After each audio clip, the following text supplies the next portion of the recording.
সম্পর্ক হোক। যেমন আপনাদের আমি কারোর কিন্তু আমার সাথে আপনাদের কারোর সাথে সামনাসামনি কোনো সাথে দেখা হয়নি, আজকে সবার সাথে দেখা হয়ে গেল।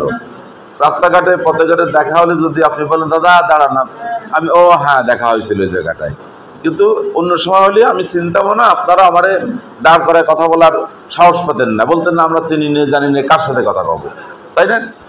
এখন কিন্তু আপনারা আমারে চিনে গেলেন।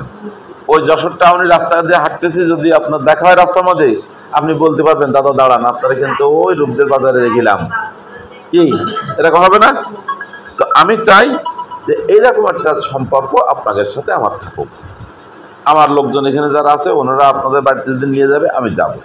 তো আমরা বাংলাদেশের মানুষ, সব মানুষ আমরা বাংলাদেশের মানুষ। আমরা এখানে কেউ সংখ্যালঘু না, কেউ সংখ্যাগুরু না। আচ্ছা আপনি একজন মানুষ, আপনার গা কাটলে যে রক্ত বেরোয় লাল রক্ত, আমার গা কাটলে কি নীল কালো রক্ত বেরোয়? হ্যাঁ, একই রক্ত বেরোয়। একটা মানুষ যখন হাসপাতালে ভর্তি হয়, তার যখন ব্লাড লাগে, সেই ব্লাডটাকে টেস্ট করে ডাক্তাররা বোঝার কোনো উপায় আছে এটা কি সনাতনীর রক্ত, না মুসলমানের রক্ত, না খ্রিস্টানের রক্ত, না মৌলভী সাহেবের রক্ত, না মহিলার রক্ত? বোঝার কোনো উপায় আছে? কোনো উপায় নেই। তাহলে আমরা নিজেরা নিজেরা কেন পার্থক্য করবো? আমরা পালি হয়।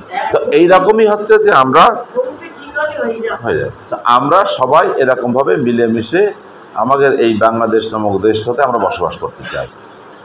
আমাদের সবারই এ দেশে থাকতে হবে। আমরা তো ওই দেশ ছেড়ে পালায় অন্য দেশে চলে যেতে পারবো না।